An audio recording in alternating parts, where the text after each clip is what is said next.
ആവേശമായി മാറിക്കഴിഞ്ഞു. ഉസ്താദിന്റെ ഈ പ്രായാധിക്യം, രോഗം, ഇതെല്ലാം കൂടി കണക്കിലെടുക്കുമ്പോൾ ഉസ്താദ് നമുക്ക് നൽകുന്ന ഊർജം അതെത്രമാത്രം വലുതാണ്. ഷെയ്ഖുന അവർകൾ ഉള്ളാളത്തെ ദർഗാ ശരീഫിൽ സിയാറത്ത് ചെയ്യുമ്പോൾ ദക്ഷിണ കന്നഡയിലെ നേതാക്കളും പ്രവർത്തകരും ഉലമാക്കളും നിറഞ്ഞ് കവിഞ്ഞ് ഉള്ളാൾ പരിസരം ഒരു മനുഷ്യ സാഗരമാണ്. അത് അവിടെ നിന്ന് കാസർകോട്ടേക്കുള്ള യാത്ര, അത് ഹൈവേ റോഡ് ഒരു നിറഞ്ഞ ഒഴുക്കായി, ഒരു ക്യൂ പാലിക്കാനോ ഒരു ലൈനായിട്ട് പോരാനോ ഒന്നും സാധിക്കാത്ത വിധം കർണാടകത്തിന്റെയും കേരളത്തിന്റെയും വണ്ടികൾ നിറഞ്ഞൊഴുകി. കാസർഗോഡത്തെ ആദ്യത്തെ സ്വീകരണ കേന്ദ്രം തന്നെ അതൊരു വലിയ സമ്മേളനമാണ്. തൊട്ടടുത്ത് കണ്ണൂരിലെത്തിയപ്പോൾ കണ്ണൂർ കലക്ട്രേറ്റ് മൈതാനി, കണ്ണൂർ പട്ടണവും പ്രകമ്പനം കൊള്ളുന്ന രീതിയിൽ നമ്മുടെ റാലിയും നമ്മുടെ പൊതുസമ്മേളനം കോഴിക്കോട് ജില്ലയിലേക്ക് നിശ്ചയിച്ച നാദാപുരത്തും കോഴിക്കോട് പട്ടണത്തിൽ, അത് കഴിഞ്ഞ് വയനാടിന്റെ ഗിരിയോരങ്ങൾ താണ്ടി യാത്ര മലമുകളിലെത്തിയപ്പോൾ അവിടെ തടിച്ചുകൂടിയത് ധാരാളം മതവിശ്വാസികൾ. മുസ്ലിം സ്നേഹ ജനങ്ങളെക്കാൾ കൂടുതൽ വഴിയോരങ്ങളിലൊക്കെ ആവേശോജ്ജലമായ രീതിയിൽ കാത്തു നിൽക്കുന്നത് ഹൈന്ദവരും ക്രൈസ്തവരുമൊക്കെ അടക്കമുള്ള ആളുകൾ. ഇന്ന് നിങ്ങളൊക്കെ കേട്ടോ എന്നറിയില്ല, ജാഥ നമ്മളോട് ചേർന്ന് നിൽക്കുന്ന തമിഴ്നാടിന്റെ നീലഗിരി ജില്ലയിലേക്ക് കടന്നപ്പോൾ തമിഴ് ഭാഷയിലുള്ള അഭിവാദ്യങ്ങളും മുദ്രാവാക്യങ്ങളും കൊണ്ട് തമിഴകം ഊട്ടിയിൽ നിന്ന്, അതേപോലെ തന്നെ പ്രത്യേക ആ ഭാഗത്തു നിന്നെല്ലാം വന്ന ആളുകൾ കൂടല്ലൂർ പട്ടണത്തിലെ ഗാന്ധി മൈതാനം നിറഞ്ഞ് കവിഞ്ഞ്, അങ്ങനെയാണ് യാത്ര നമ്മുടെ മലപ്പുറത്തേക്ക് നടക്കുന്നത്. അപ്പോ ഒരു സപ്തഭാഷകളുടെ കേന്ദ്രമായ മംഗലാപുരത്ത് നിന്ന് ആരംഭിച്ച് കാസർഗോഡും കോഴിക്കോടും വയനാടും നീലഗിരിയും കഴിഞ്ഞ് നമ്മുടെ മലപ്പുറത്തേക്ക് വരും. ചരിത്രത്തിൽ നമ്മൾ നടത്തിയ ഏതൊരു സമ്മേളനവും, നമ്മൾ നടത്തിയ ഏതൊരു യാത്രയും, സംഘടന പ്രഖ്യാപിച്ച ഏത് കാര്യങ്ങളും, അത് സാമ്പത്തികമായാലും മറ്റേതെങ്കിലുമൊക്കെ വിഷയങ്ങളായാലും, അതെല്ലാം ഏറ്റവും കൂടുതൽ വിജയിപ്പിക്കുന്നത് മലപ്പുറം ജില്ലയിലെ പ്രവർത്തകർ, ഉമറാക്കൾ, ഉലമാക്കൾ ചേർന്ന ഒരു കൂട്ടായ്മയാണ്. പ്രസ്ഥാന കുടുംബത്തിലെ ഏറ്റവും ഇളം തലമുറയാണ് സജീവ സാന്നിധ്യമുള്ള SSF, സുന്നി സ്റ്റുഡൻസ് ഫെഡറേഷൻ. നമ്മുടെ പ്രിയപ്പെട്ട മക്കൾ, നിങ്ങൾ ഇവിടെ ഒരു വിരുന്നുകാരായി സന്തോഷകരമായി എന്തൊരു നിങ്ങളെ ആ ഉച്ചത്തിലുള്ള മുദ്രാവാക്യം, തീർച്ചയായും നമ്മുടെ മുദ്രാവാക്യങ്ങളെല്ലാം അത് നമ്മുടെ നിയ്യത്ത് നല്ലതാണെങ്കിൽ അതൊരു ദിക്റാണ്. നാം മനസ്സിലാക്കണം.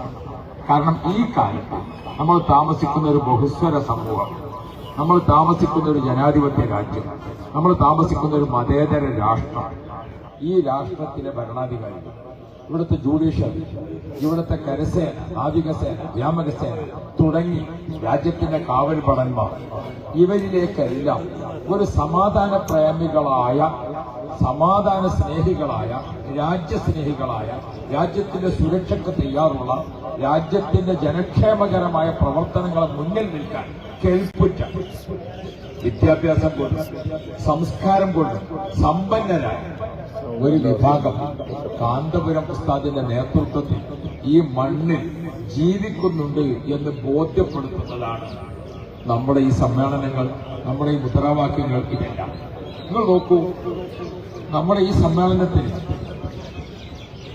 നാളെ ഒരു 25,000-30,000 ആളുകൾ ഈ നഗരിയിൽ ഒഴുകിയെത്തുമ്പോൾ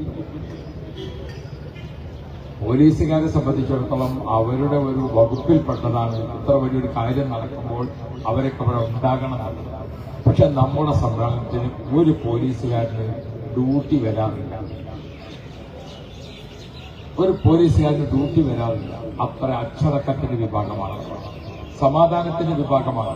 നമ്മുടെ വാർത്തകൾ നമ്മുടെ ചാനലുകളിലൊക്കെ നിറഞ്ഞു നിൽക്കണം, നമ്മുടെ വാർത്തകൾ പത്രങ്ങളിൽ നിറഞ്ഞു നിൽക്കണം. ഇന്ത്യന് ജനക്ഷേമകരമായ പ്രവർത്തനങ്ങളുമായി, വിദ്യാഭ്യാസ വിപ്ലവ പ്രവർത്തനങ്ങളുമായി, ജീവകാരുണ്യ പ്രവർത്തനങ്ങളുമായി, ഈ രാജ്യത്തിനെ സ്നേഹിച്ചുകൊണ്ട്, ഈ രാജ്യത്തിന്റെ സുരക്ഷയിൽ മുഖ്യ പങ്കാളിത്തം വഹിച്ചുകൊണ്ട് മുസ്ലിംകളിലെ ബഹുഭൂരിപക്ഷ വിഭാഗമായ സുന്നി മുസ്ലിങ്ങൾ ഇവിടെ ജീവിച്ചിരിപ്പുണ്ട് എന്നത് ഇവിടുത്തെ എല്ലാ വിഭാഗം ആളുകളും മനസ്സിലാക്കണം. നമ്മൾ ഈ കൂടിയിരിക്കുന്ന ഈ കാഴ്ച ഇവിടുത്തെ ഗവർണറുടെ ഓഫീസ് കാണുന്നുണ്ട്, മുഖ്യമന്ത്രിയുടെ ഓഫീസ് കാണുന്നുണ്ട്, ചീഫ് മിനിസ്റ്ററുടെ ഓഫീസ് കാണുന്നുണ്ട്, തീർച്ചയായും ചീഫ് ജസ്റ്റിസിന്റെ ഓഫീസ് കാണുന്നുണ്ട്, ഇന്ത്യൻ പ്രസിഡന്റിന്റെ ഓഫീസ് കാണുന്നുണ്ട്. രാജ്യത്ത് നടക്കുന്ന ഏതൊരു ഏലാനക്കവും ഉത്തരവാദപ്പെട്ടവരെ ശ്രദ്ധയിൽ വരും. നമ്മുടെ ഈ കേരളത്തിന്റെ പട്ടണത്തിൽ, കേരളത്തിന്റെ ഗ്രാമവീഥികളിൽ നമ്മൾ ഇത്രയും വലിയ ഒരു യാത്ര നടത്തിയിട്ട് എവിടെയും ഒരു അപശബ്ദങ്ങളില്ല, എവിടെയും ഒരു കോലാഹലങ്ങളില്ല. നമ്മുടെ സമ്മേളനങ്ങളിലെല്ലാം ഉയർന്നു കേൾക്കുന്നത് കണ്ണൂരിലെ ജനങ്ങൾക്ക് ആവശ്യമുള്ളത്, കാസർകോട്ടത്തെ ജനങ്ങൾക്ക് ആവശ്യമുള്ളത്, മലപ്പുറത്ത് വരുമ്പോൾ മലപ്പുറത്തെ ജനങ്ങൾക്ക് ആവശ്യമുള്ളത്, ഒരു ഭാഗത്ത് പ്രവാസികളുടെ കാര്യം, മറ്റൊരു ഭാഗത്ത് കർഷകരുടെ കാര്യം, മറ്റൊരു ഭാഗത്ത് ചെറുകിട കച്ചവടക്കാരുടെ കാര്യം, മറ്റൊരു ഭാഗത്ത് മലപ്പുറം ജില്ല രണ്ടായി വിഭജിച്ച് ഇവിടുത്തെ 50 ലക്ഷത്തോളം വരുന്ന ജനങ്ങൾ താമസിക്കുന്ന ഈ പ്രദേശത്തിന് ആവശ്യമായ കാര്യം, ഇതൊക്കെ അറിയിക്കുമ്പോൾ നാം ജനങ്ങൾക്കൊപ്പം, നാം മനുഷ്യർക്കൊപ്പം, ഇതിന് ഈ രാജ്യത്ത് നാം മുഴക്കേണ്ട മുദ്രാവാക്യം, നമുക്കത് ഒരു രാജ്യസുരക്ഷയുടെ ഭാഗമായി മുദ്രാവാക്യമാണ്. നമ്മുടെ നിയ്യത്തിന്റെ നന്മയിൽ അത് നമുക്കൊരു ദിക്റാണ്. അല്ലാഹ് എന്ന് വിളിക്കുന്നത് ടോപ്പ് ദിക്റാണ്, ഉമ്മ എന്ന് വിളിക്കുന്നതും ഒരു ദിക്റാണ്. അങ്ങനെയാണ് നമ്മുടെ കാര്യം. അതുകൊണ്ട് ഈ ചെറിയ തലമുറയിലെ നല്ല മക്കളോട്, പ്രകാശിക്കുന്ന മുഖത്തോടുകൂടെ, എന്തിനും തയ്യാറായ ഒരു സന്നദ്ധതയുടെ ഇരുത്തമുള്ള ഈ മക്കളോട് ഓർമ്മപ്പെടുത്തുന്നത്, മക്കളെ, നാം നല്ല ഉദ്ദേശശുദ്ധിയോടുകൂടെ നാം ഈ പ്രസ്ഥാനത്തിന്റെ ഓരോ വിഷയത്തിലും നാം പങ്കാളികളാണ്. ഇന്നത്തെ ടോപ്പ് ലെവലിൽ കാണുന്ന എല്ലാവരും, ബഹുമാനപ്പെട്ട AP ഉസ്താദ് നമ്മളെപ്പോലെ ചെറുതായി വലുതായതാണ്, പേരോട് ഉസ്താദ് നമ്മളെപ്പോലെ ചെറുതായി വലുതായതാണ് നമ്മളൊക്കെ. അതുകൊണ്ട് നിങ്ങളൊക്കെ പ്രസ്ഥാനത്തിനൊപ്പം നമ്മുടെയൊക്കെ കൂട്ടുകാരും, നമ്മുടെയൊക്കെ കുടുംബങ്ങളും, നമ്മുടെയൊക്കെ ബന്ധപ്പെട്ടവരുമായ നിങ്ങളെ സമപ്രായക്കാരായ ആളുകൾ, ഏത് മേഖലയിലുള്ളവരെയും നമ്മൾ ഇത്തരം വിഷയങ്ങളിലേക്കൊക്കെ ചേർത്ത് കൊണ്ടുവന്ന് നമ്മുടെ ഇത്തരം സംഗമങ്ങളിലൂടെ നമുക്കുണ്ടാകുന്ന ഒരു വലിയ ഊർജമുണ്ട്. ആ ഊർജം നിങ്ങൾ കണ്ടില്ലേ, പരിശുദ്ധ കഅബ ശരീഫിനെ തവാഫ് ചെയ്യുമ്പോൾ ആവശ്യമായ സമയത്ത് ആ തവാഫിൽ ഒരു ശക്തി തെളിയിക്കൽ ആവശ്യമായപ്പോൾ ഇസ്ലാമിന്റെ വിധി വന്നു. എന്താണ് വിധി? കഅബ ശരീഫിനെ ചുറ്റുക എന്നത് 7 പ്രാവശ്യമാണ്. അത് ലോകത്തെ ഏറ്റവും പ്രധാനപ്പെട്ട ഒരു ഇബാദത്താണ്. ആ ഇബാദത്ത് നിർവഹിക്കുമ്പോൾ ആദ്യത്തെ 3 പ്രാവശ്യം അതെങ്ങനെ ചെയ്യണം? അതിങ്ങനെ നമ്മൾ ലെഫ്റ്റ് റൈറ്റ് അല്ലേ, അതിന്റെ രീതി അല്ലാഹുമ്മ ഈമാനം ബിക വതസ്ദീഖൻ ബിക വതസ്ദീഖൻ ബികിതാബിക വവഫാഅൻ ബിഅഹദിക വത്തിബാഅൻ ലിസുന്നത്തി നബിയിക. കണ്ടോ, ആവശ്യമാകുമ്പോൾ അത് ചെയ്യേണ്ടടുത്ത് ചെയ്യണം, ശബ്ദിക്കേണ്ടടുത്ത് ശബ്ദിക്കണം, അനങ്ങേണ്ടടുത്ത് അനങ്ങണം, കൂടേണ്ടടുത്ത് കൂടണം, ചേരേണ്ടടുത്ത് ചേരണം. അതാണ് ദീനി. നമുക്ക് അവിടെ ഒക്കെ ഉള്ളത് ഇന്ത്യൻ മുസ്ലിം നാം ഈ രാജ്യത്തിന്റെ സമാധാനത്തിന്റെ സുരക്ഷയുടെ വാക്താക്കളാണ്.